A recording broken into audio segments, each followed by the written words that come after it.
Hi guys, this is Sumit again and welcome back to my studio. Guys, our present video is all about polynomial exercise 2.2.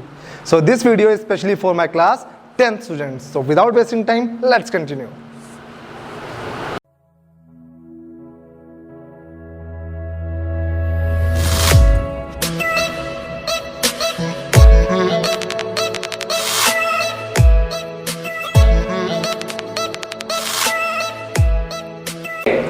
Okay guys, इस video में जो हमें पढ़ना है वो basically zeros निकालना सीखना है और उनके रिलेशनशिप को वेरीफाई करना सीखना है. But before starting the question guys, मैं आपसे कुछ डिस्कस करना चाहता हूँ. सो फर्स्ट ऑफ ऑल हमें पता होना चाहिए कि मिडिल टर्म स्प्लिटिंग किसे कहते हैं, क्योंकि मिडिल टर्म स्प्लिटिंग इस क्वेश्चन में बहुत इंपॉर्टेंट रोल प्ले करता है. तो सबसे पहले मिडिल टर्म स्प्लिटिंग सीखेंगे और उसके बाद क्वेश्चन को आगे सॉल्व करेंगे. तो आइए क्वेश्चन को देखते हैं. सबसे पहले आपको जो निकालना है वो ज़ीरोज़ निकालना है. तो जीरोस के लिए पहले एक बार हम क्वेश्चन ही लिख लेते हैं. एक्चुअली फाइंड जीरोस, ये क्वेश्चन का फर्स्ट पार्ट होगा गाइस. और जो सेकंड पार्ट है वो है वेरीफाई करना. आपको क्या वेरीफाई करना है? आपको वेरीफाई करना है रिलेशनशिप. किसकी रिलेशनशिप वेरीफाई करनी है? Coefficient and zeros. तो गाइस आप देख सकते हैं हमें इन क्वेश्चंस में जो क्वेश्चन नंबर 1 है एक्सरसाइज 2.2 का, उसमें पहले ज़ीरोज़ निकालना है और ज़ीरोज़ निकालने के बाद आपको उसको वेरीफाई करना पड़ेगा कि जो कोफिशिएंट है और ज़ीरोज़ हैं वो LHS equal to RHS condition को वेरीफाई करेंगे या नहीं करेंगे. तो चलिए क्वेश्चन को स्टार्ट करते हैं. ओके, देखते हैं. अब हम सबसे पहले इसको फैक्टराइज करना है, मिडिल टर्म स्प्लिटिंग करना है गाइस. तो उसके लिए हमें सबसे पहले इसको देखना है और इसको देखना है. देखिए, जब हम एक्स स्क्वायर देखते हैं तो आपको पता है इसके साथ कोई कोफिशिएंट होना चाहिए, और जब कुछ नहीं होता तो कोफिशिएंट कितना होता है? 1 होता है. Right guys. तो पहला स्टेप है आपको इसको 8 से मल्टीप्लाई करना पड़ेगा. इट मीन्स आपको 1 को 8 से मल्टीप्लाई करना है. तो मल्टीप्लाई करने पे 1 मल्टीप्लाई 8 इज 8. तो आपको सबसे पहले इसके फैक्टर्स निकालने होंगे और उसके बाद ही हमारा क्वेश्चन फर्दर सॉल्व होगा. तो आइए इसके फैक्टर्स निकालते हैं. 2 से डिवाइड होगा, 2 4 द 8, देन 2 2 द 4 एंड अगेन 2 1 द 2. देखिए इसके फैक्टर्स निकल चुके हैं. और अब गैस हमें यहाँ पे ये जो मिड वैल्यू होती है, सबसे इंपॉर्टेंट ये वाला स्टेप है. हमें कुछ भी करके इसको प्लस या माइनस करके ऐसा अरेंज करना है कि हमारा -2 आ जाए. तो जैसे मैंने करा 2 2 द 4, यहाँ पे मेरे पास 4 आ गया और बचा रिमेनिंग 2. अब मैं 2 को इसके साथ अगर माइनस में लिखूं तो गैस यहाँ पे तो 2 आ जाएगा. ये तो पॉजिटिव है और पॉजिटिव नहीं, हमें तो नेगेटिव चाहिए. तो मैं क्या करूँगा, मैं इसके साइन को अपोजिट कर दूंगा. प्लस वाले को मैंने माइनस कर दिया और माइनस वाले को मैंने प्लस कर दिया. अब इस केस में क्या होगा, जो हमारा आंसर आएगा वो आएगा तो 2 ही, बट हमारे साइंस जो होंगे वो अपोजिट हो जाएंगे. इट मीन्स हमारी कंडीशन वेरीफाई हो गई. तो आइए इसको हम यहाँ पे लिखते हैं. सबसे पहले आप एक्स स्क्वायर का एक्स स्क्वायर लिख दीजिए और लास्ट वाले का -8 लिख दीजिए. अब रही बात बीच की, क्योंकि ये जो वर्ड है middle term splitting, it means आपको मिड वाली टर्म को स्प्लिट करना है, उसको ब्रेक करके लिखना है. तो देखिएगा इस -4 मीन्स -4x, क्योंकि साथ में x भी है तो हमें इसको लेके चलना पड़ेगा. और अगेन +2 देन +2x. ये हमारा एक ब्रेकिंग टर्म बन चुका है. अब मुझे क्या करना है, मैं इन दोनों में से पहले इस वाले के कॉमन निकालूंगा. इनमें क्या कुछ कॉमन है? Yes guys, we can see very clearly कि इसमें x कॉमन है. तो मैंने यहाँ पे x लिखा और अब मेरे पास आया ब्रैकेट. यहाँ पे x स्क्वायर है, x स्क्वायर मीन्स यहाँ पे 2x है, 2x है हमारे पास, जिसमें से एक x हमारा बाहर आ चुका है. इट मीन्स अंदर बचेगा एक x, और minus sign means minus and x तो उसके साथ कॉमन आ गया है, तो हमारे पास यहाँ पे -4 बचा है. Right guys. अब अगेन हमें इस वाले में से कॉमन आउट करना है. तो देख सकते हैं 2 और 8, x तो है नहीं, तो 2 और 8 में से क्या कॉमन है? 2 कॉमन निकल सकता है. और अगेन कॉमन में बचा x, माइनस का again sign minus, and then 8 में से क्या होगा? 2 4 द 8. देखिए एक आपको जो यहाँ पे जो टिप एक और ट्रिक काम करती है वो आपको ये देखना है कि आपके जो दोनों ब्रैकेट्स हैं ये सिमिलर होने चाहिए, आइडेंटिकल्स होने चाहिए। अगर ये सेम नहीं है तो गाइस इट मीन्स आपके आंसर में कोई ना कोई फॉल्ट ऊपर हो रहा है। लेकिन हमारे यहाँ पे दोनों ब्रैकेट सेम है, इट मीन्स हमारा आंसर बिल्कुल सही है। तो हम क्या कर सकते हैं, पहला ब्रैकेट लिखेंगे, इन दोनों को एक लिखेंगे कॉमन मान के x माइनस 4। ओके गाइस, और अब जो रिमेनिंग है x प्लस 2, तो हम यहाँ पे लिखेंगे उसको x प्लस 2। ये हमारे पास आ गए हैं। ये रफ वर्क है तो मैं इसको रफ वर्क के लिए ऐसा लाइन स्लैश कर दूंगा। अब जो मेरे पास बचा x माइनस 4, तो मैं इसको किसके इक्वल रखूंगा, 0 के इक्वल रखूंगा। तो यहाँ से क्या आया, x माइनस वहाँ जाके क्या हो जाएगा राइट साइड पे प्लस 4, और इसी तरीके से x plus 2 equal to 0, then x plus का वहाँ जाके क्या हो जाएगा minus, then x equal to minus 2। So from here we have 2 zeros, हमारे पास 2 zeros आ गई हैं। First one is 4 and the next one is minus 2। Right guys, तो यही है हमारे पास। देखिए सारा लॉजिक मिडिल टर्म स्प्लिटिंग पे चल रहा है। आप पहले फैक्टर कर सकते हैं इसके, फैक्टर के बाद आपको ऐसा अरेंज करना है कि बीच वाला नंबर आ जाए, मिडिल टर्म आपकी ब्रेक हो जाए, और उसके बाद आपको सिंपली कॉमन निकाल लेना है। ओके गाइस, अभी हमारा जो पहला पार्ट था जीरोज निकालने का, वो हमारी जीरोज निकल चुकी हैं। अब हम इसका सेकेंड पार्ट वेरिफिकेशन वाला करेंगे।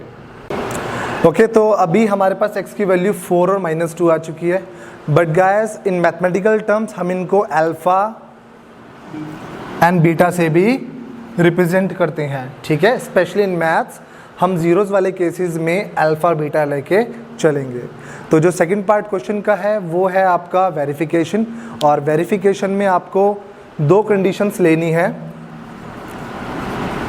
सम ऑफ जीरोस पहली कंडीशन, जिसमें कि आपको फॉर्मूला है b बाय a। मैं भी ठीक से बना देता हूं आपको। तो गैस सम में जीरोस की बात करें तो sum means alpha and beta का sum, alpha plus beta equal to b upon a। ये इसकी करेक्ट प्रेजेंटेशन होती है, राइट। अब अल्फा की वैल्यू कितनी है 4, तो we can write 4 and beta की प्रेजेंटेशन, और बीटा की वैल्यू है आपकी माइनस 2। गाइस देखिए मैंने यहाँ पे प्लस के साथ एक ब्रैकेट ऑपरेट किया है, यहाँ पे लगाया है।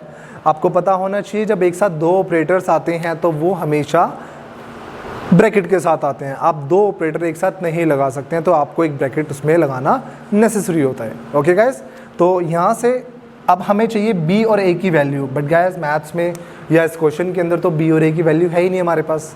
अब हम क्या करें, तो हमें b और a की वैल्यू पहले आइडेंटिफाई करनी पड़ेगी। तो उसके लिए हमें एक बार वापस क्वेश्चन पे जाना पड़ेगा, और क्वेश्चन था हमारा x² माइनस 2x माइनस 8। तो हम माइंड में रिकॉल करेंगे पहले क्वाड्रेटिक इक्वेशन को, तो हम इसको राइट करेंगे ax² plus bx plus c equal to 0। ये ऐसा क्वेश्चन था। आप ये लगाए ना लगाए इससे कोई फ़र्क नहीं पड़ेगा अभी आपके क्वेश्चन पे। तो गाइस देख सकते हैं x² के साथ x² अगर रिजॉल्व हो रहा है तो a की वैल्यू क्या है, इसका कोफिशिएंट 1। इट मीन्स हम यहाँ रफ में लिख लेंगे a की वैल्यू, और a 1 है हमारा। x के साथ x को रिजॉल्व कीजिए तो b की वैल्यू देखिए क्या आ गई।